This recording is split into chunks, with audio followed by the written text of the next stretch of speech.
Hello, welcome to Petrochronics, a research group and extension project focused on petrochronology and its geodynamic implications.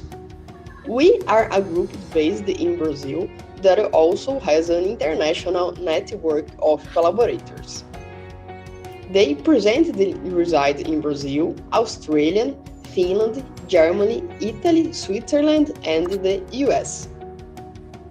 Petrochronology involves several areas of the geological knowledge. We seek to disseminate it in a judicious yet clear and accessible manner.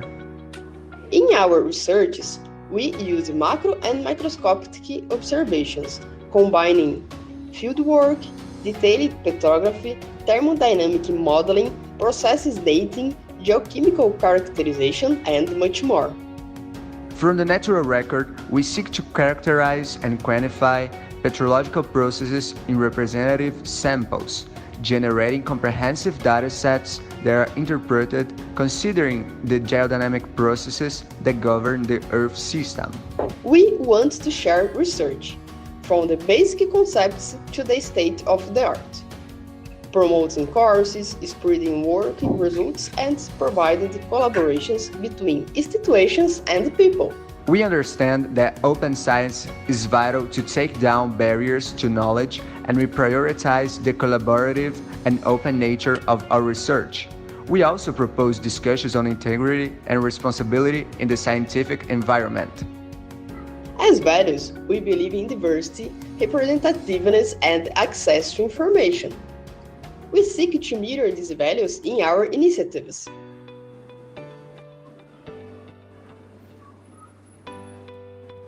On the YouTube channel, we promote the PTT Talk series, which are presentations on methodologies and advances in cutting-edge research with petrochronology.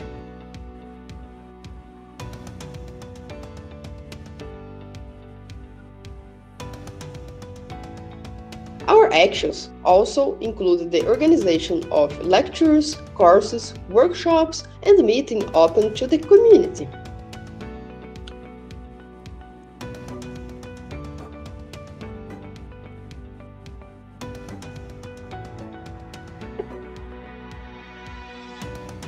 On Instagram and Twitter, we share, on Tuesdays, photos of outcrops and rocks in the field, illustrating geodynamic processes.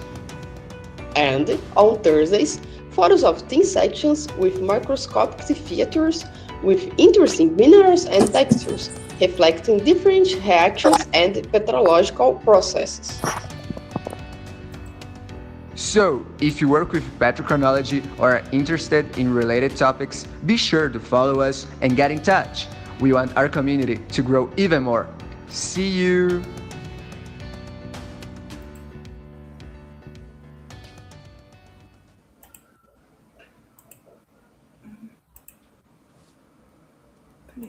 Wow, wait a minute, we have some troubles here. Hi. Hello, everyone. We will just fix some issues and we will start soon. Now it's okay. Hello, everyone. Sorry about this a bit trouble today. It's a bit crazy. So welcome to our 39 PTT Talk. We are Petrochronics, a Brazil-based group with an international network of collaborators, and our focus is in the investigation and scientific communication of petrochronology and its geodynamic implications. And the PTT Talk is one of our initiatives of this Petrochronics research group. We promote talks with Brazilians, researchers, and international collaborators. I'm Mariana Madeira, PhD student at the Universidade Federal de Minas Gerais. And we are here today with Maira Tedeschi, a researcher from the Geological Survey of Finland, and Inês Pereira, a professor at Universidade de Coimbra. For our 39th edition, we invited Chris Mark from the Swedish Museum of Natural History, who will present the talk in Mountains from Sand Grains, Advances in Detrital Provenance. Thank you, Chris, for joining us today and giving this talk. Thank you, Maíra. Thank you, Inês, for hosting this talk with me. At the end of the talk, we will have time for questions, so please send your questions in the chat. And now I will hand it over to Maíra for introduce our speaker. Hello, everyone. I would like to introduce then Chris Mark. He is a senior researcher at the Swedish Museum of Natural History. His research is mostly focused in geochronology, tectonics, and Earth system evolution, and he has been working mostly in the development and application of geochronological methods. He will talk a bit for us today about this. And about his career, he has a PhD in tectonic geomorphology from the Imperial College London, and he also had positions as researcher at University College Dublin and Trinity College Dublin. So, Inês, you can introduce the talk. Yeah, sure. So today's talk brings together what our hearts love most, the deep interconnection between sand grains and mountains, and Petrochronics crowd loves mountains, so this was key. So this presentation will tackle recent advances in detrital provenance techniques, a topic of core interest to researchers working with modern or ancient orogenic systems. But zircon will not be the main character. So today, apatite, monazite, titanite, garnet, and cave-bearing minerals will take the stage. Looking forward to this. And the title goes Mountains from Sand Grains, Advances in Detrital Provenance. Thank you so much, Chris, and the stage is yours. Thank you so much. I think one of you need, perfect. I see the screen. So thank you very much to the organizers, both for the kind introduction and for the invitation to speak today. And thank you very much to all of you out there who are listening. I appreciate you tuning in to listen to me talk about my sandbox, and I'll do my best to keep the talk as interesting as possible. So it's me that you see here talking, but as you can see from the list of collaborators and co-authors, you're going to see work from an awful lot of people today, not just me, very much a team effort. Okay, so there we go. Next slide. So why are we interested in sand grains, and why are we interested in sediment provenance in general? Well, to put a little context here, I work at in the geosciences department of the Natural History Museum in Sweden, and some of my colleagues, all of whom are wonderful people, occasionally joke a little bit and accuse me of not actually knowing what a rock is. And they're probably correct.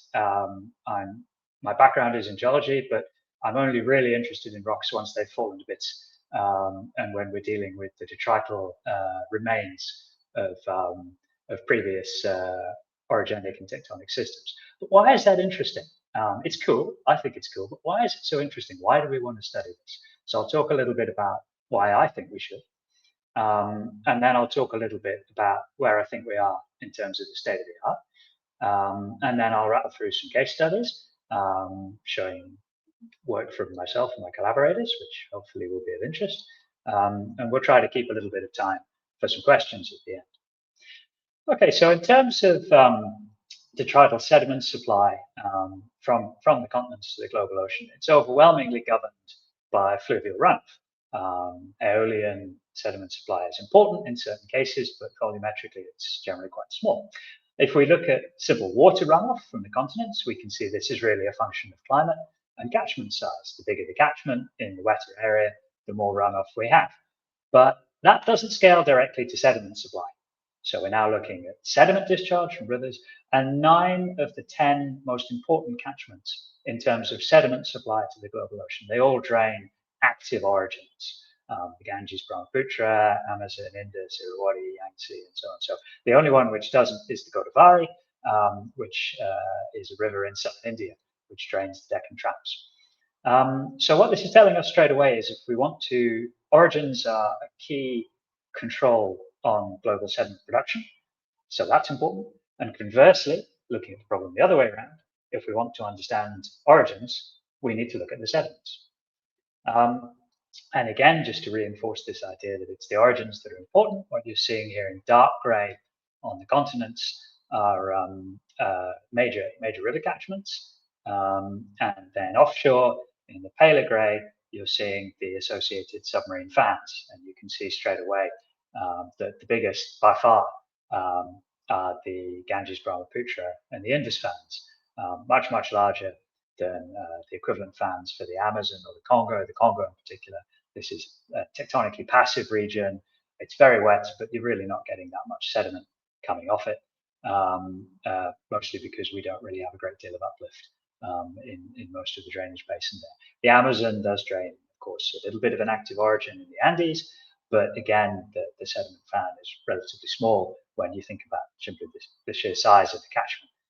Here's the same relationships again, but just placed next to each other on the screen. You can see Ganges, Brahmaputra, the Indus, draining the world's biggest and one of the world's most active origins, the Himalayas, the Karakoram Himalaya system, and by far these are the largest sediment fans. And then I said, you know, if we need to, we can also turn this problem the other way around. So if we want to understand sediment production and sediment cycling, origins is where most of our sediment is made. And then conversely, if we want to understand origins, in petrochronics, we have probably a lot of people who are interested in metamorphic petrology. If we want to understand that, we need to look at the sediment record, I would argue. So here's a cross-section of the European Alps. The red line represents the modern land surface. And what you can see is that actually about half of the origin is gone. And that's just the half that we know about. There were almost certainly sedimentary units, so passive margin sediments, which we don't really have a record of and which are also eroded away. So if we want to understand the earlier portions of this origin, we really can't do that anymore without looking in the fallen basin.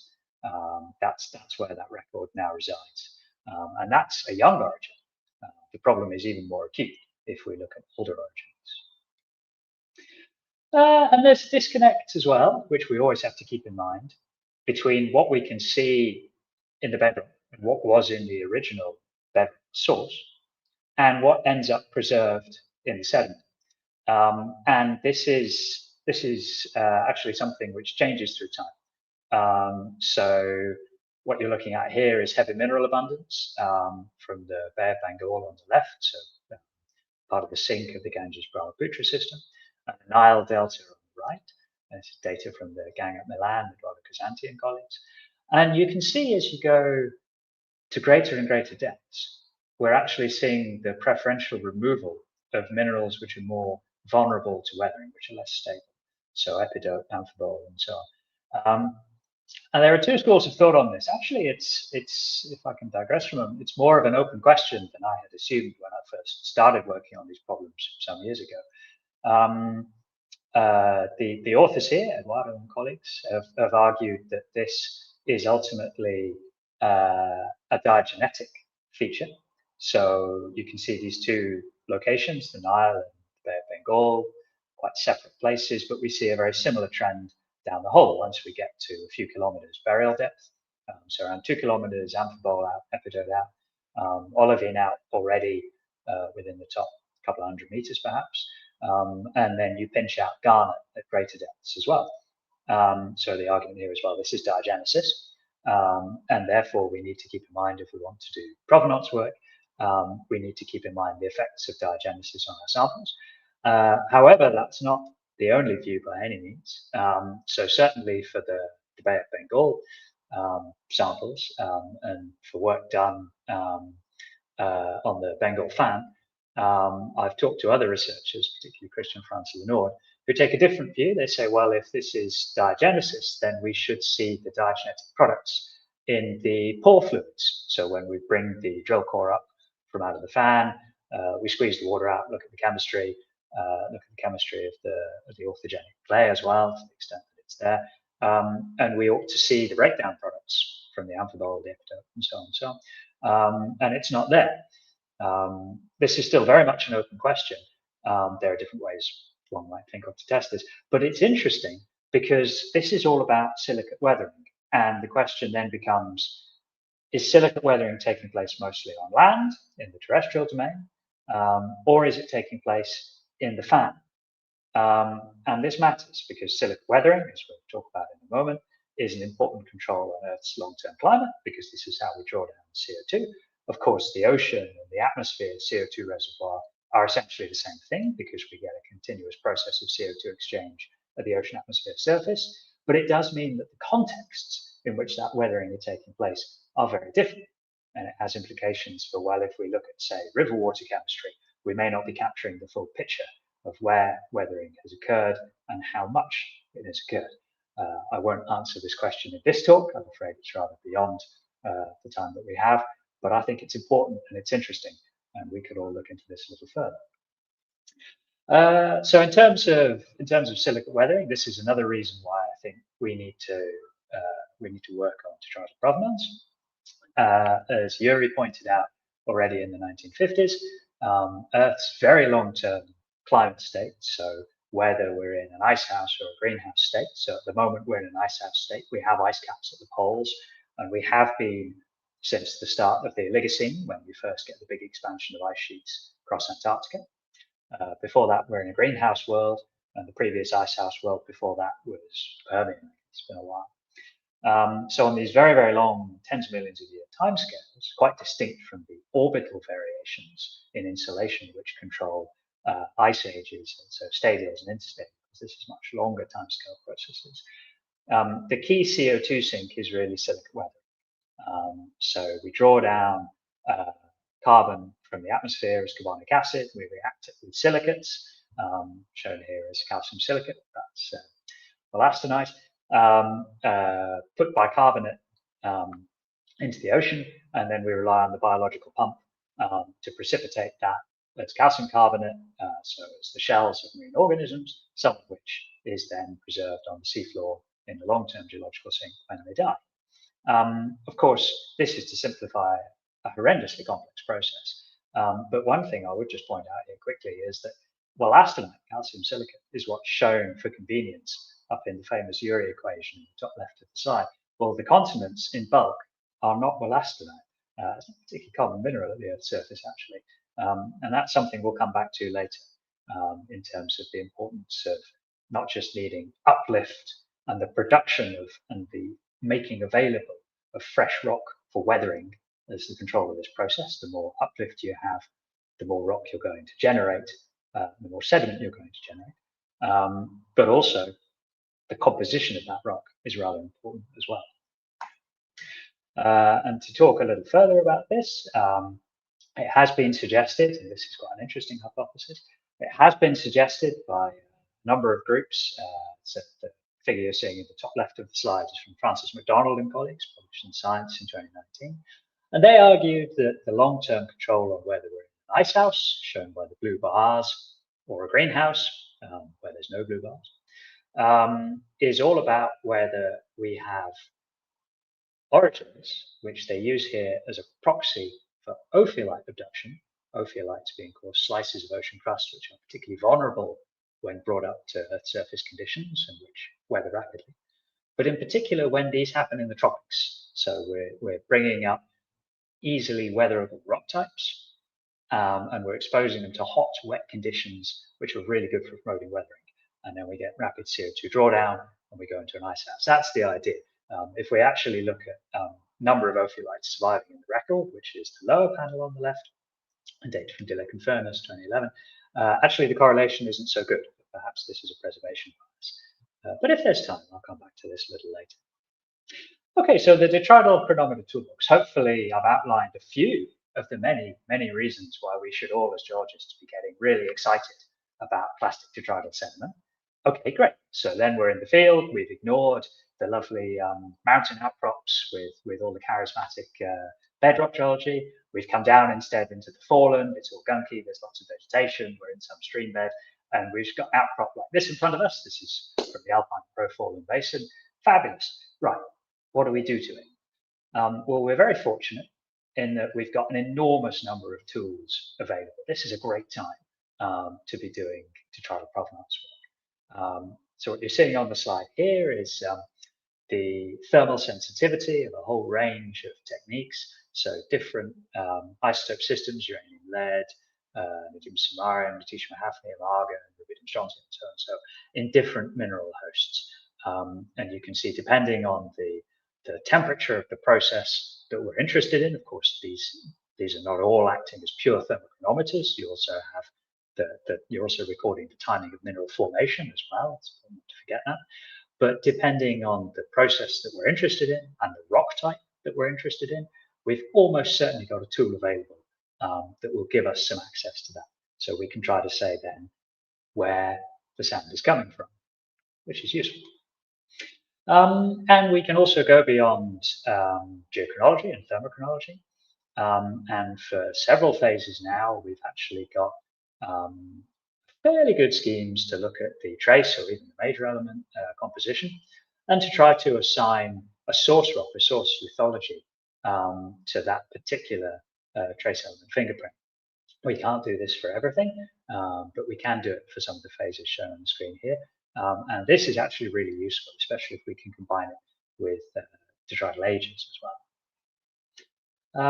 So, okay, in terms of, okay, there's some lines missing from this screen, unfortunately, but this is supposed to be a compilation of methods that have been published in the literature.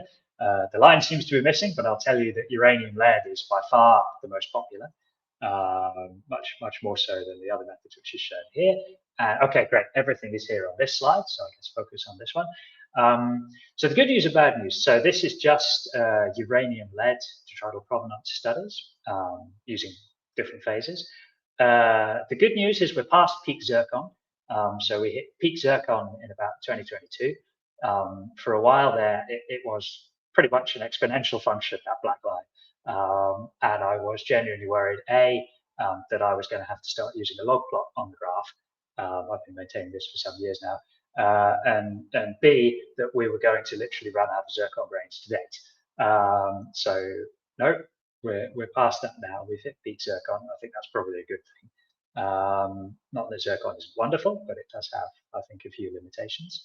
And we are starting to see some take-up of some of these alternative phases, monazite, rutile, titanite as hosts for the uranium lead system. Okay, so why is zircon great? Because it is great. Well, it's mechanically and chemically stable, so once we've made it, it hangs around forever. Go and look at some sediment, some plastic sediment. It's almost certainly going to have some zircon in it, assuming there was some in the system to start with. It's analytically cooperative, so it's 4+ lattice, so you can substitute uranium into it very easily. It's quite difficult to substitute lead because that's typically a 2+ ion, so that means that when the zircon crystallizes, there's very little initial lead, which is great. So it's very well behaved. It's easy to separate. The same high charge and short bonds in the lattice mean that it's a very dense material, so it's relatively easy to separate using standard density techniques. It's fairly easy to train somebody to identify, whether that's by handpicking or whether that's using EDS or Raman methods. And it's pretty cheap to analyze because we can use laser ablation ICP. I should probably update this figure. I made this in 2022. And it's just a plot of throughput. So we want high throughput for detrital work because we've usually got to look at a lot of grains in order to say something meaningful about the composition of the sediment. And therefore, we want it to be cheap. And you can see zircon, La, ICP-MS sits right up at the top left of the plot. We've got high throughput and low cost. It's probably got even a bit cheaper since I made this. So that's great. So it's a wonderful technique. But I mean, all of these things, you can also think of them as problems. So zircon is really, really polycyclic. It's mechanically and chemically stable. So once we've made it, it hangs around forever. So you end up having to wade through a lot of really old zircon to find the origin that you're actually interested in. That can be a bit of an issue. You're kind of wasting your analyses, right? Depending on what you're trying to do. It doesn't take up a huge number of trace elements. Of course, we can do hafnium isotopes, which is extremely useful. But we can't really yet do the sort of source rock fingerprinting that we can in some of these other phases. We may get there, but at the moment, I would argue we can't really do that. And fine, it's cheap to analyze by LAICP, but that's true for all these other phases that use uranium lead as well. So to talk a little bit about how we've started using these and maybe why they weren't prime choices originally. So we're looking here at a Terranes plot. The dark black line shows the evolution of a closed system through time. So something which contains no initial lead when it crystallizes. So zircon tends to crystallize on or around this line, hopefully. And when we work with something like rutile, garnet, titanite, we're often discordant. So we've actually incorporated some common lead during crystallization. So what we have to do then is we make a single spot analysis of our detrital grain. That gives you the red ellipse in the center of the screen. We've got some sense of what the initial lead composition is likely to be, because lead at the scale of precision that we need to do geochronology, lead isotopes actually occupy a fairly restricted range in the Earth's crust, I would argue, at least restricted from the perspective of what we're trying to do here. So we can pick some initial that's appropriate, we can project down, and we can read off the age on the intercept with the concordia. Now, any individual analysis is not actually terribly trustworthy, precisely because we don't actually know the initial starting lead isotopes. But when we have 100 or 150 analyses, and they all cluster around certain ages, we can see there are modal age peaks, then we can start to have a little bit more confidence in these. And if we talk about other systems like rubidium, strontium, lutetium, hafnium, it's essentially the same idea. In the Nicolaysen plot, which we're seeing here, it's inverted relative to the Terranes, but it's really exactly the same concept. We make some hopefully fairly plausible estimate for the initial isotopic composition of the daughter on the y-axis. This is what's incorporated during crystallization. And then we project up to our measured spot. That's what we've actually analyzed. And then we can read the age off the slope. Again, a single individual analysis is not actually terribly reliable, but when we have a lot of analyses, I think it becomes a good bit more robust. I'll try and show you some data later to convince you. All right, case studies. So on to the fun stuff. When we go up to the mountains, what are we going to do? Well, let's take the Alps. It's a well-studied origin. So if we grab a load of detrital rutile and detrital apatite out of the proforeland, so that's the Swiss Molasse Basin, the European side of the system, and these are all deposited during the Miocene, we can see that mostly what we see is the Veriska. So the uranium lead system in rutile and apatite is a sort of medium temperature, 300, 400, 500 degree centigrade to reset, a little more maybe for rutile. And actually we're seeing an awful lot of inherited Veriscan ages. That's the previous origin that was widespread in this area. But we are seeing some alpine ages, and they are appropriate for known bedrock events in the origin. So great, okay, we've detected the Alps, well done us. And the reason I say we've detected the Alps, and that's great, is because if we look at the zircon, we analysed, we analysed something like 1,000 grains, of which about 600 or so gave acceptable concordant ages. And out of those 600 or so, there were precisely 4 which gave alpine ages. And I think 2 of those were rim and core analyses on the same grain, so we've got 3 grains. Now, today we know the Alps exist.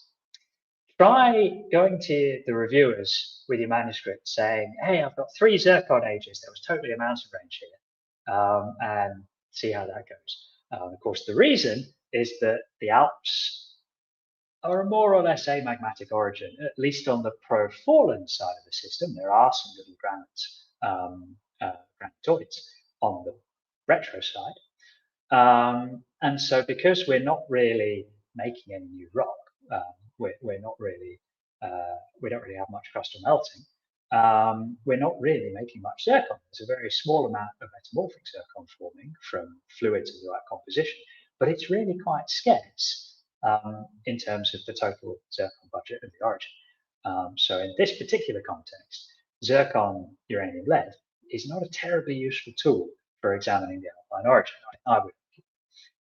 Okay, but I mean, you could also say, well, the apatite and the rutile, you get an awful lot of Veriscan grains as well. So we're wading through a lot of ages which aren't quite so useful for us. And hey, you know, we're in a world where analytical budgets are limited. Is there anything that maybe is going to pick up the Alps a bit more? yeah, well, maybe there it is. So we thought we'd have a go with garnet. So this is the green here, that's on the right-hand side of the screen, the rightmost one. This is uranium lead data from garnet. And if you look at the KDE curve on the left, you can see that about a third of all the acceptable ages yielded alpine ages. Fantastic. Okay, so garnet uranium lead gives alpine ages. The problem is that we analysed a few hundred, 150, and 27 of them gave meaningful ages. The rest had huge uncertainty or just essentially no uranium at all. So that's not so great. We're still burning through a lot of analyses. We think the reason for this, if you look on the right-hand side of the screen, is rutile quite nicely fractionates uranium from lead during crystallization. There is some initial lead. This is just back calculated, assuming that the ages we have are more or less correct. So rutile does a reasonably good job of fractionating uranium from lead. You want to keep the uranium, get rid of the lead. Apatite does a kind of okay job, and garnet doesn't really meaningfully fractionate uranium from lead at all, at least in this context. And if you think about it, that's maybe not so surprising because there's an awful lot of 2+ ions going into the garnet structure. So there's lots of places where you can put lead if there is some. So the uranium lead wasn't so great. So we thought, all right, let's have a go with in situ lutetium hafnium. So this is work done with Stein Gorey and Sarah Gilbert down at the University of Adelaide. And we used an online mass filter reaction cell. These things are really cool. So you see my magnificent drawing here. There's a reason I'm a geologist, not an artist, showing how these systems work. So we ablate that sample with the laser system. We put the aerosol through the plasma to ionize it because it's a plasma mass spectrometry instrument. And then once we've ionized it, we pass the ion beam through a mass filter. So we only admit, say, mass 176. And that's both the parent and the daughter in this case, because this is a beta decay scheme where the parent and the daughter have the same mass. So normally there's an unacceptable isobaric interference. And traditionally, you would analyze these by dissolving, say, garnet and chemically separating lutetium and hafnium. But that's an awful lot of work, and it's not very realistic for detrital work where we need 100 or 200 analyses per sample. So what we do instead is we're putting just our mass 176, so hopefully just our parent and our daughter, into the reaction cell. And the reaction cell is filled with the reaction gas, in this case ammonia. And then what we rely on is that the hafnium reacts quite readily with the ammonia, and the lutetium not so much. And we actually build a very large polyatomic, so we stick something like 5 ammonia groups onto the hafnium to get an effective mass overcharge of 258. So we measure our 176 hafnium at mass 258. The lutetium follows a bit, but eventually drops out. And of course, we can measure there's a stable isotope of lutetium 175. The ratio 175, 176 lutetium is fixed in nature. So we can monitor 175 lutetium, hafnium at 258. And as long as we have a standard where we know the age, which we do, then we can calculate the age of the unknown. So we do that, and it worked really nicely. So at the top is the garnet uranium lead data, and at the bottom is the detrital garnet lutetium hafnium data. About half of them yielded an acceptable age. Keep in mind, lutetium has quite a long half-life, and the ups are pretty young. But what's nice is the young age peak is pretty similar, 25, 28 million years. You can see for garnet uranium lead, these older peaks, Veriska and kind of, let's say, late Caledonian, are quite prominent, but that's partly, I think, because we're getting into these very, very small sample sizes. We've only got 27 or whatever acceptable ages. And so rocks which just happen to yield datable garnet by the uranium lead system are overrepresented. So it's not terribly surprising that look a bit different. Because so few worked for uranium lead, of course, we've got a tremendously tiny number which are actually double dated. I think we had about 5 garnets which yielded acceptable ages in both systems. So it's kind of hard to draw any firm conclusions from the double dating. But the lutetium hafnium really seems to work. So that's nice. And it's really biased towards the alpine origin, the youngest origin. So fantastic. I think this is very promising. And just show everything here together, we can see that as we step down from the zircon, it's really the garnet at the bottom that's giving us all these fantastic alpine metamorphic ages. In terms of the bulk composition of the garnet, at least in this case, the trace element composition, there was no real relationship with whether we could get an age out of it. So at least in this particular study, there was no way to kind of check beforehand, looking at the bulk chemistry with a cheaper process like probe analysis or EDS, and say which ones were likely to work. But that also means that our data are hopefully less biased because it's not a particular type of garnet which is analytically cooperative. So that's a good thing, I would argue. We can also look at the composition to try to reconstruct the metamorphic grade. This is work done by Jan Schoenig at Göttingen. And if we look at the top 3 bars here, detrital garnets deposited at the start of the Miocene actually have higher metamorphic grades, a lot more amphibolite grade garnet than there is later in the Miocene, during mid-Miocene. And I think the reason for that is we're eroding down through these old Variscan thrust sheets, which don't really record much alpine metamorphism. So they're cover naps, which have been to quite low grades during the Alpine. So they record Variscan metamorphism, which was higher grade, and then we're eroding down through them, and then we're unroofing these lower grade alpine naps, which actually did experience a bit of alpine metamorphism, and we're seeing those. It's kind of hard to test this with the ages because we have so few ages, even using the Letitia data. So it sort of lines up, but we have very small samples, so it's a little bit hard to say. But the principle is exciting, I think. And just in case you think it's only the Alps, here's rutile in red, apatite in blue, and zircon in grey from the Himalaya. This is all from the Bengal fan, so material deposited in from the Ganges and the Brahmaputra and their paleo systems right back through the Miocene. And yeah, I mean, if you look at the zircon, the Himalaya barely exists, but with the apatite and particularly with the rutile, we really catch the main high Himalaya crystalline metamorphism really nicely in the mid-Miocene. So fantastic. Okay, so another case study here, this time using titanite. I've talked a bit about apatite and rutile. Let's look at titanite. So this is from modern river sediment draining the Nanga Parbat Naramosh Massif, the western syntaxis of the Himalaya. And when we started analysing this, you can see the weatherill plot on the left-hand side there, and on the right-hand side is the commonly corrected ages. And we said, hang on a minute, what's going on here? Because there's this Triassic or so age peak around 220 MA, and there's not a lot of Triassic events in the Himalaya. So hang on a minute, what's going on? Well, of course, what's happening is we've got inheritance of some radiogenic lead from an event around 2GA or a little younger.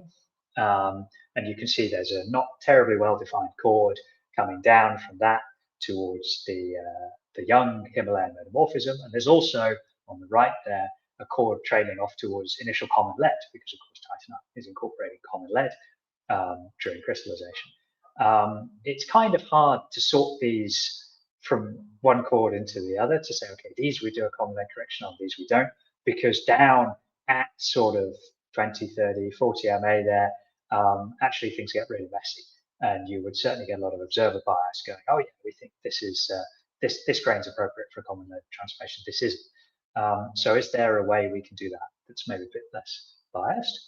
We think there is. So work done with my colleague Gary O'Sullivan, who's at Trinity College Dublin. He came up with a machine learning technique to take the trace elements in titanite, reference to a large bedrock data set where we know what the rock type the titanite's forming in is, compiled by Liz Skibiorski in Australia. She's now left academia, I think, unfortunately. Please don't ask me about the machine learning because I haven't got a clue, but Gary came up with a model. We ran the titanite through it, and we were able to classify stuff into, we thought with some confidence, into low to medium sedimentary titanite, and then higher grade stuff, so heterogeneous and high temperature sediment shown in red. And if you eliminate all of the igneous and high temperature stuff, apart from the analyses which are concordant, which by definition are fine, you can see on the bottom right, we get a much more reasonable KDE, I would argue, and that alarming kind of Triassic or so age peak disappears, which is great because it's not real. So okay, it's not perfect, but it's definitely better. And that 39 MA peak, by the way, that's coherent with bedrock garnet data published from Nag Parbat. It probably records the overthrusting of the Kohistan-Ladakh arc. So this is a big interoceanic arc which sat in between India and Eurasia and was caught up in the collision. That gets thrust over the top of all of these marginal sediments in India, which is really what is the first big bit of metamorphism in this part of the world during the collision. And actually, you can see we don't really pick that up with the zircon because we extinguish igneous processes. We extinguish the arc when we collide it, so that we don't have any more zircon, really, apart from a few grains. So the zircon doesn't pick up this event, and then the rutile doesn't, because actually the rutiles are all being reset by the later high Himalayan metamorphism, which is also associated with this area. So we're really recording quite an important tectonic event between the sensitivity of the rutile and the zircon. So titanite does have its uses. I would argue it would be really interesting to try garnet in these samples as well, actually. Okay, we're not doing too badly for time, so I'll press on. Okay, so rubidium strontium. So no origins, I'm sorry, but I think this is really interesting, and I think to chart rubidium strontium is a really cool technique. So please forgive me for talking about passive margins. This is work done by my now graduated PhD student, Roland Neophytou. He's really good, by the way. He's looking for a job, in case anybody is looking for an excellent colleague and watching this presentation. And basically our interest here was during past warm periods, we've got a pretty good idea that you generate these large embayments in the Antarctic ice sheet. So we have these bedrock topographic lows, which are below sea level. Once you start to rise sea level as you melt the ice sheets, you get infiltration of meltwater at the base of the ice, and it melts it very, very efficiently. And of course, because these are bedrock topographic lows, they're in the same place, they're not moving around, and they're there repeatedly during the history of the Antarctic ice sheet as weak spots, basically. So we started off in the area where the red star is, in the Weddell Sea. We were interested in the mid-Miocene. There is material recovered there from an IODP core, or ODP as it was then, back in the 1980s. It's actually the first, or one of the first trips made by the Joydes Resolution, the wonderful drill ship that sadly has just been decommissioned. And it was the 1980s, so there was no such thing as health and safety. So you could do things like send a giant expensive drill ship in to the place with the most icebergs in the world. And down at the bottom there, you can see a tug towing an iceberg out of the way. We're not allowed to do science like that anymore. It's probably a good thing, but it's also kind of a shame. So this is also the only IODP core which exists from the Weddell Sea, and there probably won't be another one. So the challenge in this case is we're dealing with sediment core material. So you've got round 9 centimeters across, and half of that goes to the archive. So you can only access 4.5 centimeters, and then they want to keep some of it so that sedimentologists can look at a continuous section. So you can only really have a few tens of grams, maybe 100 grams or two in a quarter round. And then we're looking at material that's come off the ice sheet, because what we were thinking was, well, if there's ice filling these bedrock embayments, if there's ice going right out to the sea, then we'll generate icebergs. That's what marine terminating glaciers do. And we'll raft out grains which carry the characteristic age signatures of these low topography embayments out to sea, and we'll dump this ice rafted debris into marine sediment. And then when we melt these embayments and retreat the ice back from the coast, we won't see that stuff anymore because we're not making icebergs anymore. But of course, we're then looking at these needle in a haystack, really. You've got these little sand grains coming down out of the melting ice over a wide area. So you're really just, quaternary geologists, they count number of IRD grains. That's how few there are. You can count them using a particle counter. So you've got a bit of quartz, a bit of amphibole, a bit of K-spar. You don't even really see the mica because of the hydrodynamic effect. It scatters out over a wider area. So you've really just got a few rock-forming phases. But of course, you've got K-spar, which incorporates potassium. So you can do argon-argon dating, which is expensive. But it also incorporates rubidium. So you can do rubidium-strontium dating, which is really cheap. So it's more triple quadrupole work. Here's that beautiful figure again, except this time we're reacting strontium with oxygen to measure strontium 87 at M/Z103, and we get the 87 rubidium by measuring 85 rubidium. And here's, we did argon-argon work on a subset of grains, just as a sort of a check. Of course, rubidium, strontium, and argon-argon, they have different thermal sensitivities in a K-feldspar host. But what we can say is, well, the argon ages should always be younger than the rubidium strontium ages. That's what we see in virtually all cases. So on the x-axis here, you have the rubidium strontium age, on the y-axis, the argon age. Virtually everything falls on the 1-to-1 line. So an igneous grain that hasn't seen much happen since. Or it falls to the right of the 1-to-1 line. So we've got an older rubidium strontium age, and at some point, some process at 200 or 300 degrees or so, or a little more, has reset the age, the argon age, but we've got a younger argon-argon age, that's fine. And then we've got, I think, 4 grains where the ages were reversed from the expected order, which we attribute to excess argon. So you're incorporating a little bit of radiogenic argon during crystallization.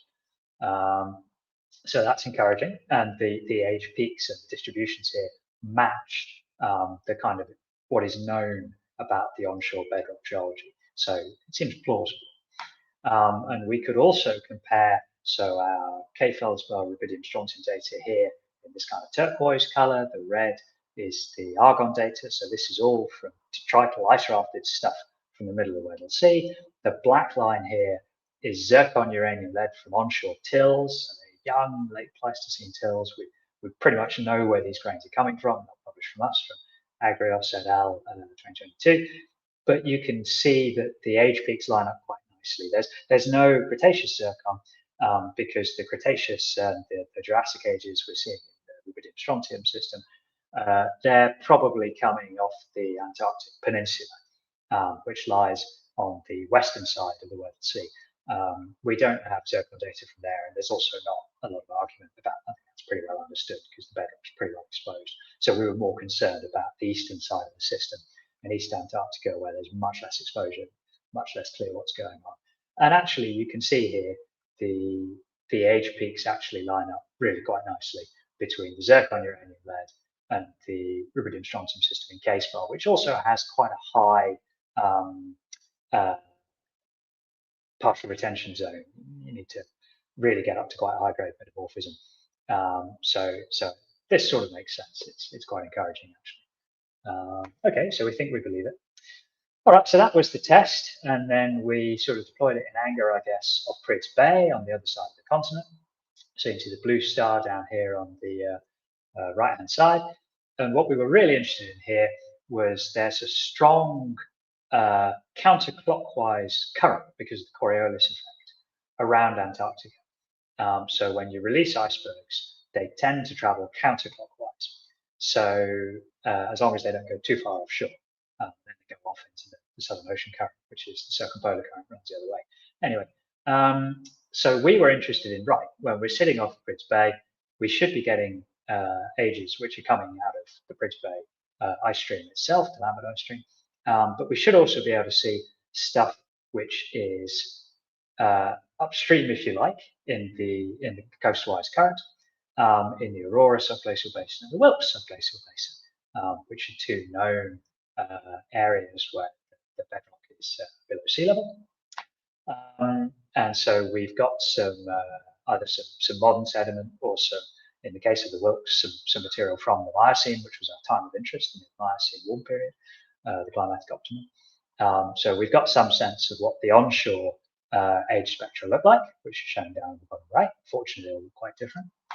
And when we look at the detrital material across the mid-Miocene climatic optimum, when it's warm, and into the climatic transition when it's cold, shown in blue, offshore from Pridd's Bay, what we can actually see there is that during the climatic optimum, when it's warm, everything is pretty much just coming off Pridd's Bay. You can more or less explain it by just a Pridd's Bay source.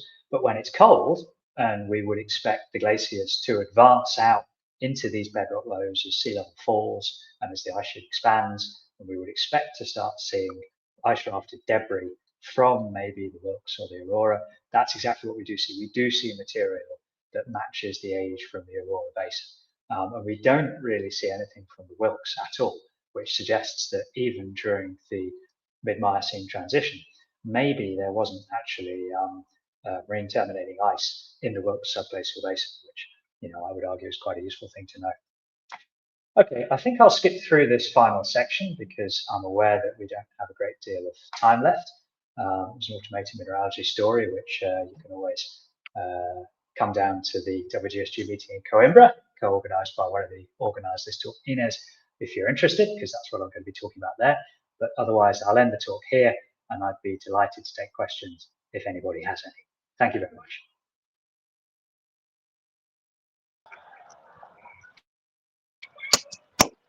Very nice, Chris. Thank you very much. It was a very interesting talk for, I would say, different tastes. You comprise different rock types, and we will open for the questions of the audience, and we will start then with our questions. I will start with a quick question because when you were showing the first study case in the Alps, you were presenting us the difference between the uranium lead and the lutetium hafnium garnet dating, and I found very interesting. But also I was curious because sometimes when we try to date eclogites, we struggle with the lutetium hafnium because you can have like too many grains in the sample, and then the budget spreads too much, let's say like this. Did you think some of these data that you had to exclude could be related to that? Can you tell us a bit about the biases that we could have? Yeah, absolutely. It's a good question, actually. So lutetium hafnium in garnet in situ with the triple quad is a relatively new technique. So I think it's fair to say that this is evolving, and we don't really understand everything about it yet. I mean, we don't really understand everything about uranium, lead, and zircon yet, which we've been using since the early 90s or whatever. But anyway, yes is the short answer. You're absolutely correct. A little bit more detailed. I mean, there's not a huge amount of true eclogites in the Alps, even if there are a lot of areas which have seen eclogite sort of grade PT conditions. The initial lutetium is more going to be a function of the initial rock type. And in terms of the rock types which are likely to see eclogite facies, a lot of that is, for example, ocean crust, so bits of basalt that are going down the rabbit hole of subduction. That's going to have very low lutetium to start with. However, it's also going to have quite low bulk hafnium, which could be a saving grace. So it can still work. But in terms of which garnet types are going to function or not, that's still very much up in the air. I guess there is a little coda which I should add in the interest of full disclosure. There's been at least one subsequent study, which I haven't personally been involved with, applying garnet lutetium hafnium to the Bengal fan. So that was Yanni Najman and again Stein Gore and Sarah Gilbert in Adelaide. It's really interesting, but I think we're still not quite sure what it means because they ended up with a lot of late Cretaceous, early Paleocene ages. There's not a huge amount of late Cretaceous, early Paleocene metamorphism in the Himalaya. There is a little bit here and there in some of the North Himalayan ice domes and in some of these areas north of the main divide. So there are a few places, and it seems that for whatever reason they're unusually fertile, not just in garnet, but in garnet, which is cooperative in the lutetium hafnium system. So it may be that going forward, we will discover that actually it's a little too quirky to deploy in a really widespread way. But I still think it gives us a nice insight into metamorphism. So it's interesting all by itself. Yeah, it is really interesting for sure. I was just wondering. Thank you, Ines. Yeah, thank you so much, Chris. Like, as your talk was going, I was thinking, oh, I really like this subject, and the core metamorphic petrologist, but then I started to move on to the detrital provenance, and it's so exciting. And I think what you just show us in 45 minutes is just, all the things you can do from tiny minerals, hundreds of tiny minerals, but applying different techniques, and bringing all together to tell different parts of the story of origin formation. It's really incredible. I do have some questions, so we can just I ask them and we see if we have questions from the others as well. So maybe picking on what Maida was asking, the garnet lutetium hafnium dating. How do you guys deal? So it's picking up on our question again, because in the Alps you had a lot of the schiste bleu, so but they are not particularly rich in garnet. So you do have that signature, but maybe not the mineral recording it in terms of garnet growth. Second, how do you think grain size dependence from the source rock is affecting then your detrital budget? And something else, which people from bedrock geology and thin section always see, is garnet full of inclusion. So I guess when you're dating these as detrital minerals, and I guess you need to use very large spot sizes for lutetium hafnium in situ. How do you deal with all of these things and still be confident about how you're tracing your source rocks? Yeah, so I guess I'll start with the last question there. So the inclusions actually are the least of our problems. The nice thing about doing this work with the triple quad is, of course, you can peak jump very quickly. So just in case anyone in the audience isn't familiar by what I mean with the triple quad, this is a quadrupole instrument, and it's a quadrupole magnet, 4 little bars, and you just change the voltage through them and jump through the mass in the middle. And that means you can peak jump really, really, really fast on the orders of these days, microseconds. And that's in contrast to older instruments and more conventional instruments, which have these big fixed laminated magnets. So a multi-collector ICP-MS or a SIMS or even a TIMS actually, where they're very, very slow. You need a couple of seconds usually to stabilize the signal after you do a magnet jump. So actually you almost always, for a laser analysis, which might be 20 seconds, you really haven't got time to jump between masses. So you almost always do a static analysis, just looking at a fixed number of masses. So the nice thing about a quad is we can jump through lots of masses, which includes the trace elements, the minor elements, and so on. So if you start to run through a lot of inclusions, firstly, you can see, hang on a minute, I'm seeing something else here, which I'm not expecting for garnet. And secondly, and I would add almost more important, you start to see spiky signals. So you can see little spikes of, oh, there's the zirconium, and it's always associated with uranium or whatever. Or we can see lots of lanthanum and cerium. Okay, then we know where the lutetium is sitting.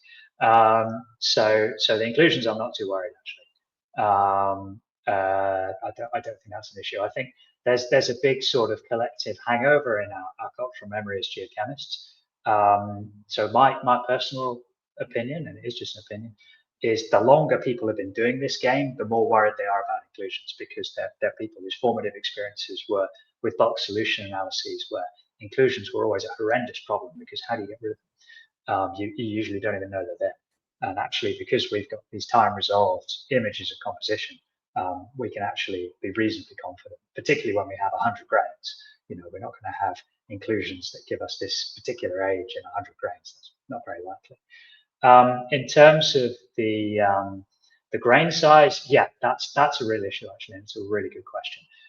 You're absolutely correct that you need quite a large spot size for this, particularly for something like the Alps, where the bedrock ages are pretty young. We're talking about Miocene, maybe Oligocene, Eocene in a few cases. So we needed, I think we had an 80 micron spot size, and even for older stuff, I've yet to see folks really going much below about 60 microns, so it's a pretty big spot size. Clearly, you can't look at the silt fraction at all, and actually quite a chunk of the sand fraction is out of reach as well. And if you want to do more than one technique, then again, you're in trouble. So, I mean, we did the uranium lead first for the garnet. A lot of the grains we couldn't access because the uranium lead crater took up most of the grain and there was nothing left to drop a spot on for lutetium hafnium. So, okay, learning process, don't bother with the uranium lead next time. In this case, it's phenomenal for other purposes. So for mantle rocks, for example, I've seen beautiful data come out because there's so little initial lead. But yeah, clearly you are using a large spot size. This comes with drawbacks. You're then looking at a relatively narrow grain size fraction, and you need to keep that in mind. Conversely, this applies to all of our Detrital provenance tools. I mean, zircon, it's basically recording crustal melting. So you're looking at intermediate to felsic igneous rocks, and you're looking at granulite fascious grade, so where we've had a bit of superanatectic metamorphism. And volumetrically, that might not be terribly important depending on where you are. So there's a huge fertility bias in zircon. And of course, there are fertility biases operating in rutile. Now, in the case of rutile, it's actually, I would argue, a good fertility bias because it's almost exclusively a metamorphic mineral. It's very, very rare to find rutile as a primary igneous mineral unless you're in a very, very evolved system where you've got almost no calcium, almost no iron relative to the amount of titanium, and then you kind of have to make titanium oxide, which is likely to be rutile because you can't physically crystallize titanite or ilmenite, for example. But then it means that when you see a rutile age, it's almost certainly a metamorphic rock in the same way that when you see a zircon age, it's very likely to be an igneous one. So they're a very useful coupling to pair together. That was originally pointed out by Randy Parrish at NRGL, and that's actually a very useful tool to use those two together. Thank you, Chris. Ines, do you like to continue with your questions? Yes, because on the topic, because it may be beneficial to others who are listening to us and taking the opportunity you are here. With what you're saying, of course, there are a few things I would like to comment on what you said, but just on this grain size dependence, it's just like some source rocks, and let's think about apatite. I think apatite and monazite are really good minerals to pick this apart. Some rocks will grow apatite, will grow monazite. So once these are shared, the riverbeds, they're there. Other source rocks, the grains will be tiny. We know, we've seen them. So I'm just trying to put my finger on something that sometimes we overlook when we do these large-scale studies, which is maybe we are not seeing the entire spectrum of sources. But I do agree, better than just using zircon. You know, I agree with that. Yeah, no, but I mean, I agree with everything you just said. I mean, the grain size issue, it's a problem. And I mean, it really depends what you're trying to do. So, I mean, if you're working in an area with a lot of very fine-grained source rocks, so let's say you're downstream from, I mean, there's loads of them in the world, right? Big metaphylitic areas. So you're in some fold and thrust belt that's taken a load of surface or passing margin sediment. Shortened it, cooked it. We've gone up to what, mid-green schistous phase if we're lucky. We've made a lot of schist probably. If we're very lucky, we might have an amphibolite somewhere. Amphibolite grade, excuse me, not true amphibolite probably. I mean, these could be a problem. So firstly, if you've cooked it enough, actually the rutile could be really good in this context because we can get away with a fairly small spot size for rutile, and then it really becomes a question of can you identify and isolate, say, these sort of 70, 80, 90 micron rutile grains, which are probably forming in at least some of these rocks, and then we can certainly put a spot on them. So actually then it becomes a challenge of preparation, really, rather than analytical work. So that's one way to do it. The apatite will be there as well. Apatite, I've gone through a kind of a sort of a roller coaster with apatite. So when I first started working with it, oh wow, this is phenomenal. And I mean, me and Gary and the rest of the gang in Dublin, one of our first papers, Gary was the lead author. We had this wonderful title. We said, oh yeah, apatite's brilliant in amagmatic origins. So we haven't had lots of melting. We haven't made lots of zircon. So we're going to use apatite instead. And what we've slowly learned since is actually apatite is kind of good in magmatic origins. So the real killer application for dating apatite, so if we're using uranium lead, don't forget you can use lutetium hafnium in apatite as well. But for uranium lead in apatite, the real useful application is looking at kind of intermediate, intermafic apatite, where you can have a little bit of uranium, but probably very little lead. And so you can get some ages off this stuff. And then you can cross-check with the trace elements what source rock you have. When of course you're not going to be making any zircon. Metamorphic apatite, it's so dependent on the initial rock composition and on what else is crystallizing. Certainly in metaphylitic rocks, where you've actually got quite a lot of lead to start with, especially at lower grades, you're going to get quite a lot of lead going into the apatite. If you're in a really old system, no problem. You've had time for radiogenic ingrowth, and you'll probably still be able to recover age information. In the Alps, so you look at, say, Isidora Henriks's papers in the Alps, looking at relatively young, 20, 30 million year old metamorphism in metapelites. A lot of the apatite is actually very, very hard to date, just because we had a lot of lead initially, and we haven't had a lot of ingrowth since. So that can be a real challenge. Again, you can use the trace elements sometimes to tease that apart a little bit. But again, the rutile in that system would work pretty well, I would argue.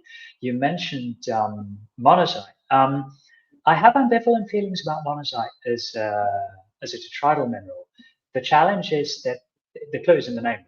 Monazite, the lone mineral, right? That's more or less what it translates to. There just isn't very much of it in most systems. Now, again, coming back to our metapelites, these can be systems with a lot of rare earths. Particularly if you're looking at a stack of marine sediment, you could have a lot of rare earths sitting in there, but you also might not. And those rare earths can also go into epidote and apatite. They don't have to make monazite. And a lot of the time when you make monazite, because you need the lanthanum and the cerium, you're actually making extremely small grains, often as inclusions in apatite, actually. Exactly. And they might only be a few microns across.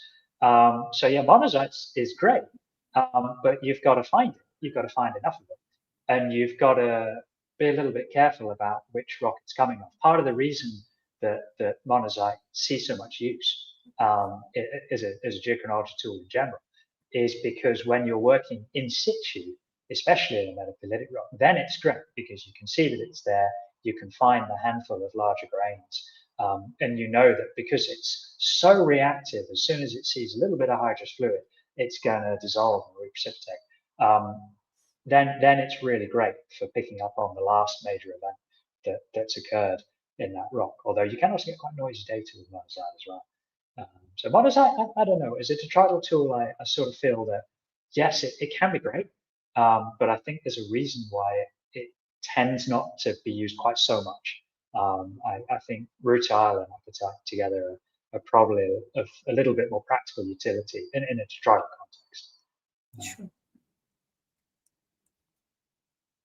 Do we have questions?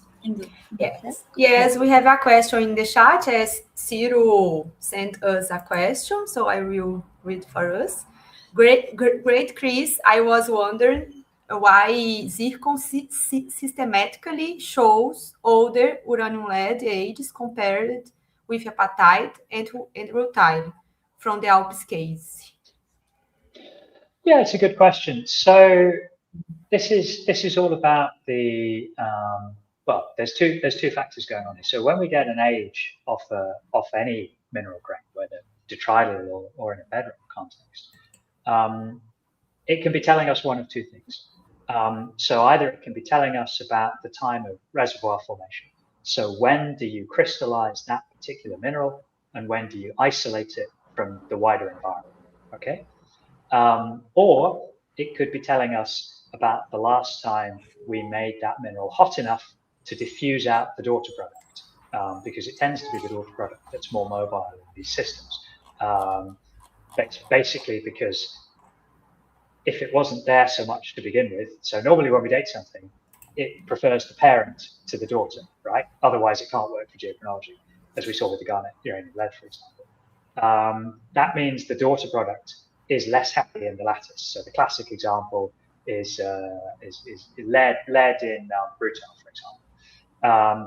It's a 2+, it's not totally happy sitting there, or hafnium in apatite. Hafnium is 4+, and apatite, the calcium, is 2+. The hafnium is not very happy sitting there. That's why there's almost no hafnium initially in apatite. So if we heat it up a bit, we might be able to lose it. And the same is true with lead, very much so. And I have to say, this is complex. It's something that we still don't really understand terribly well. We think it's to do with ionic porosity and bond length. But, so if you heat this up, you start to reset the age. So you can do this with something like apatite helium, where uranium, thorium, and samarium a little bit decay to helium. The helium's a gas, it's a noble gas, so it doesn't really bond to anything.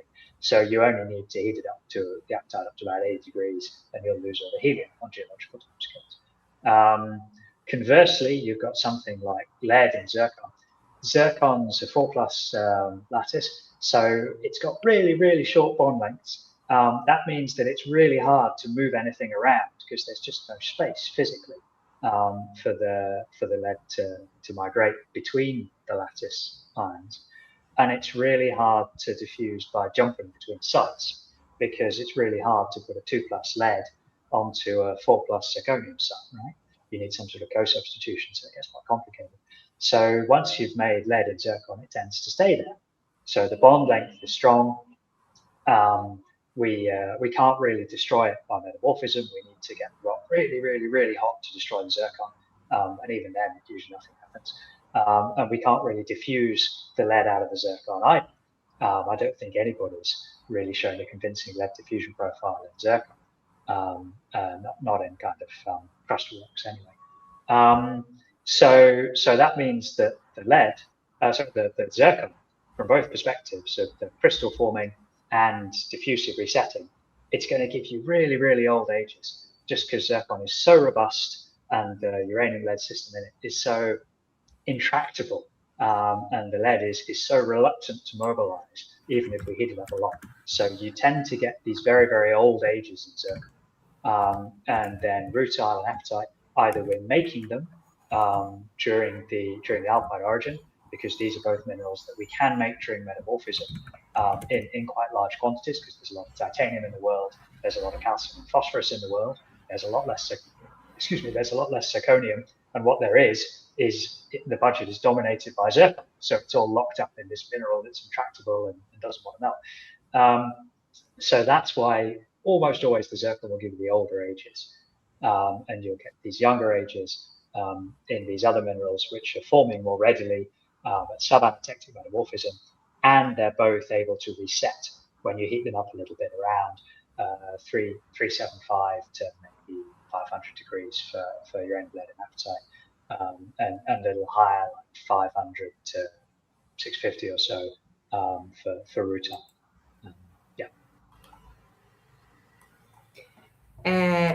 Ciro sent us another question, and after Ciro, I think Inez has some questions again. It's okay.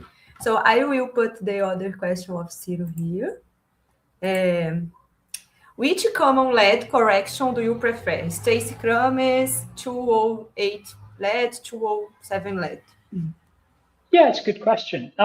So I guess I should start by saying that actually there's sort of two different issues to think about here. So the first thing is for lead, at least, for any initial daughter correction, you need to have some sort of mental model for how the isotopic composition of these elements in the crust evolves through time. And unfortunately, certainly for lead and kind of for hafnium as well, we actually have quite good models for this. So there's the famous Stacy Kramer's model, which is probably the canonical model. And then Jan Kramer's published a revised version in 1994, I think, which is more complex, but arguably a little bit more accurate. So they just describe how the abundance of the different lead isotopes changes through time.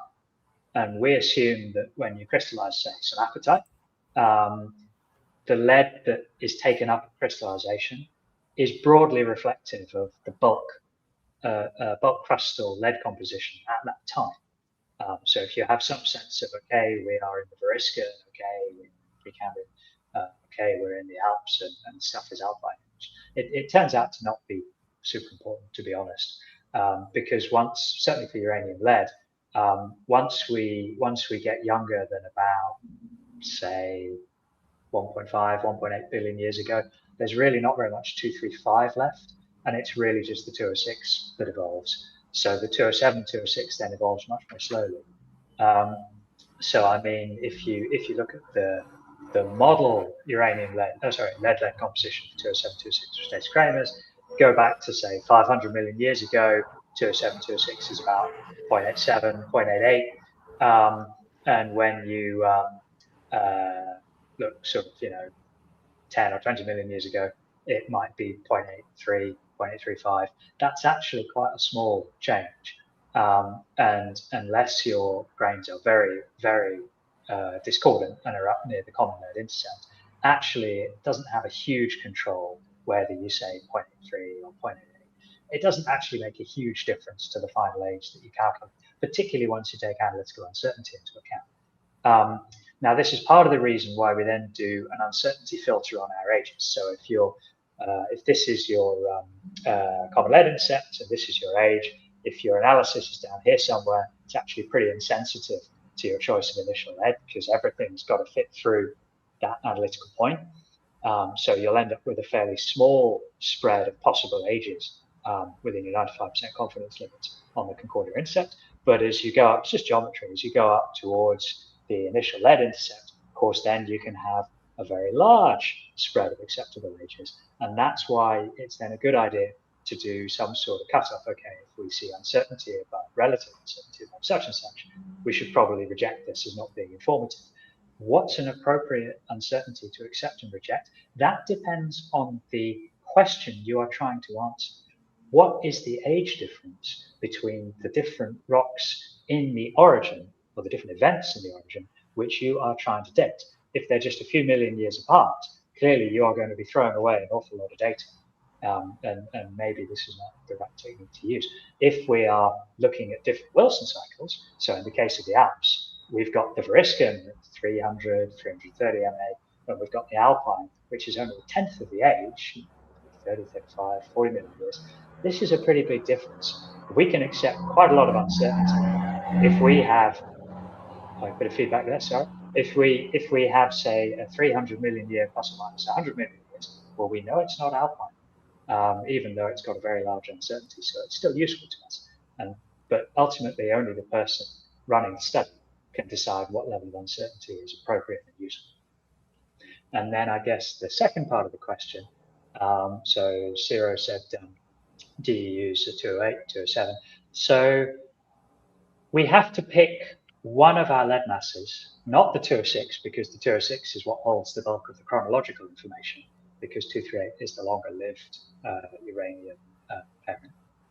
So then we have to use lead 204, which is primordial, lead 207, which is from the faster decayed and now almost extinct, if you like, 235 uranium. So most 207 lead is common lead at this point. Or we can use 208 lead, which is from thorium.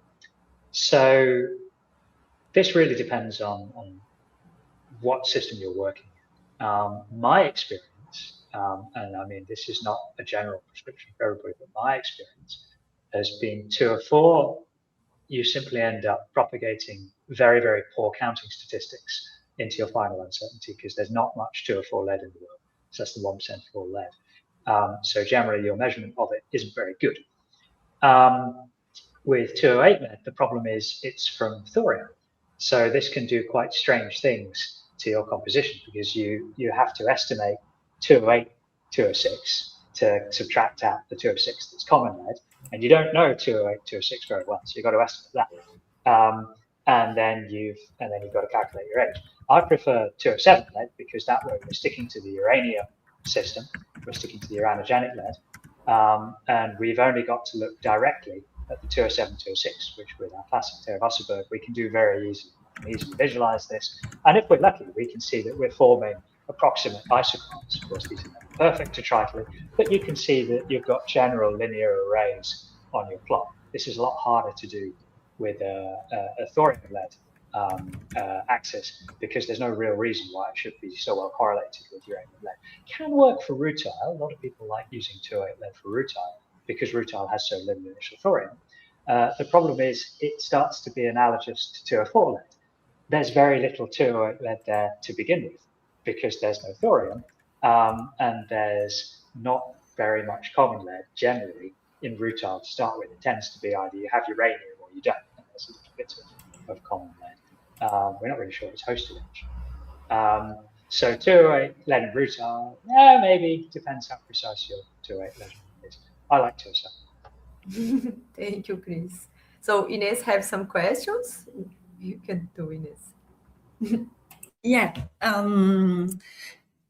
So a few other things, just a couple questions. So trace element systematics apply to these minerals as detrital minerals.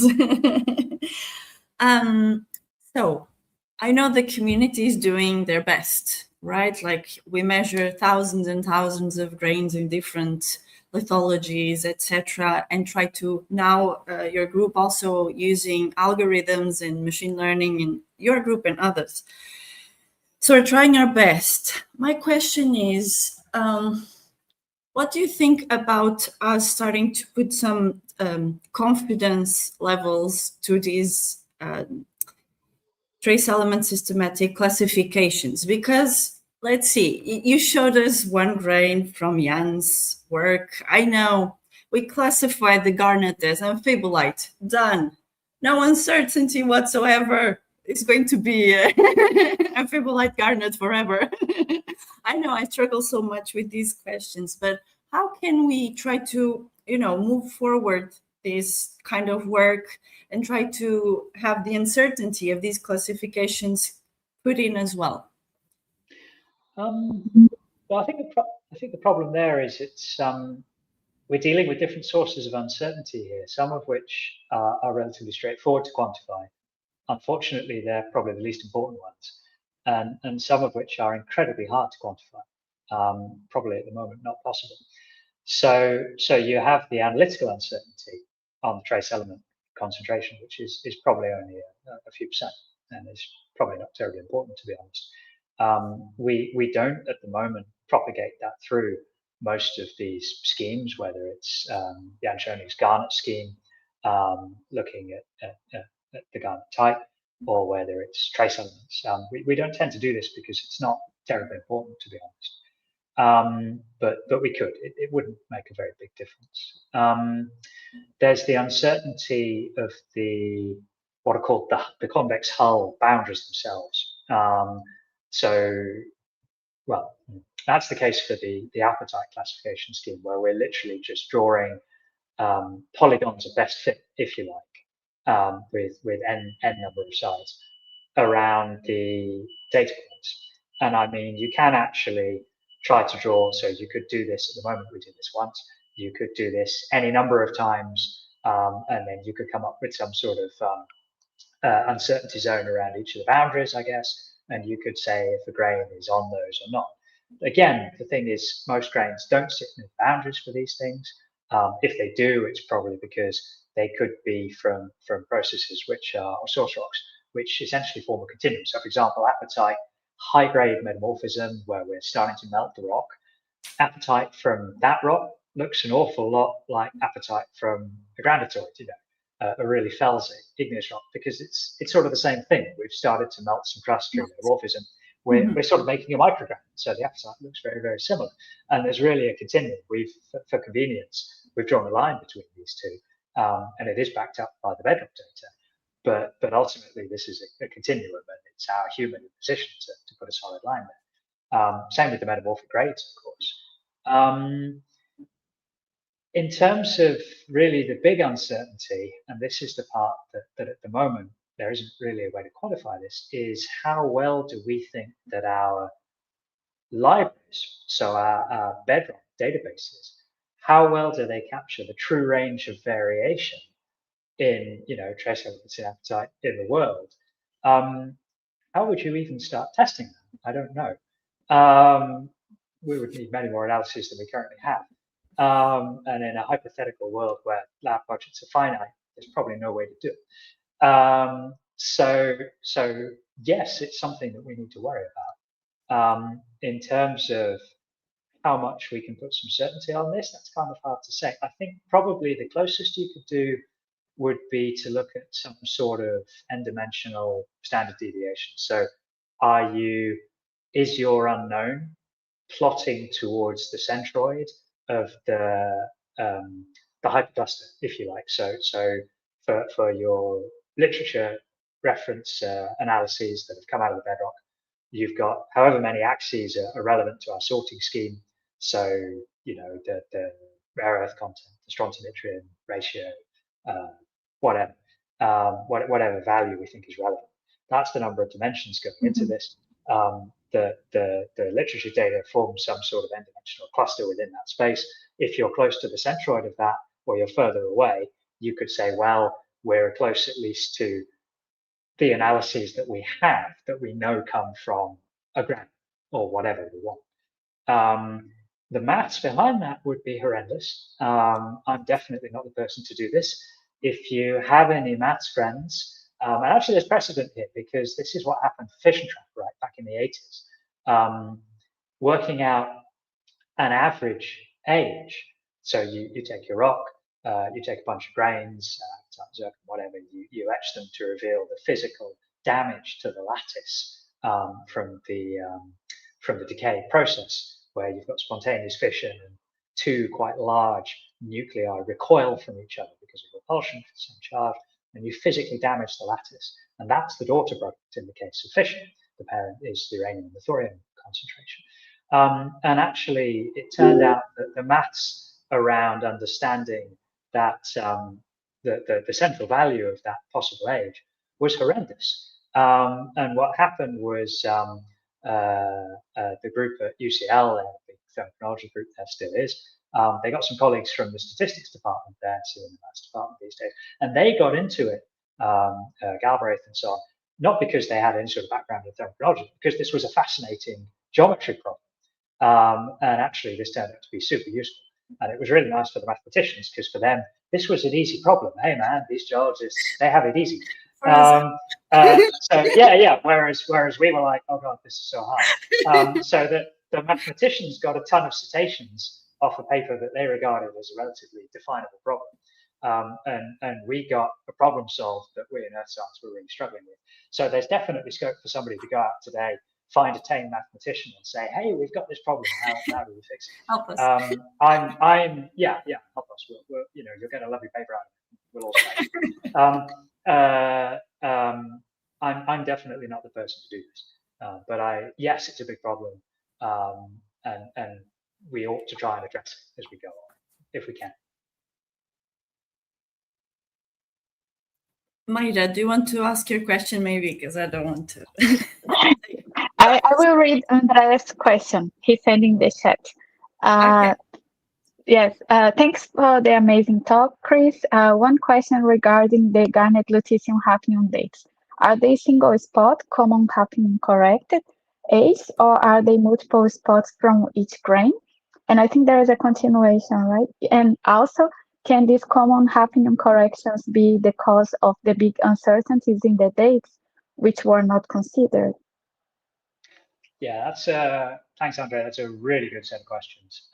So not just for lutetium hafnium, but for any of these systems where we put in some initial daughter during crystallization. In a perfect world, we'd make what are called internal isochrons. So you'd have a grain big enough relative to your spot size. You can put multiple analyses on the same grain. You hope that it's all one age domain, which might or might not be. And you can form an isochron just from the initial initial daughter fractionation within the grain. So say you've got some nice Rayleigh fractionation in your garnet, you've got loads of lutetium sitting in the core of the garnet and less and less and less and less out towards the rim. So we do a series of spots and we get internalized. Basically, it never works, unfortunately. The reason is a combination of factors. Firstly, there's seldom physically enough space to put all these spots on one grain. Sometimes for rutile maybe, but for most of these other things we can't do that. Of course you can for zircon, but it's not a problem for zircon. So usually the spot size is too big relative to the grain, and certainly for lutetium hafnium, because we're dealing, lutetium has a very long half-life. We're not dealing with very much hafnium, and then you lose some of it because not all of it reacts with the reaction gas. So you're suppressing your signal even a bit more. So you're really scratching around for hafnium. So you need as big a spot as you can fit on the grain. So there's no space for more than one spot usually. Certainly on the sand grade fraction, which is normally what we have to work with. And then the other problem, so we did try this quite systemically with the K-feldspar, because K-feldspar tend to get slightly bigger grains persisting into the detrital system for whatever reason. And so we were trying to get 2, 3, 4. Often we could get lots. We had lithic fragments sometimes because this stuff was ice rafted. This is the Antarctic plate, is ice rafted rather than in a fluvial system.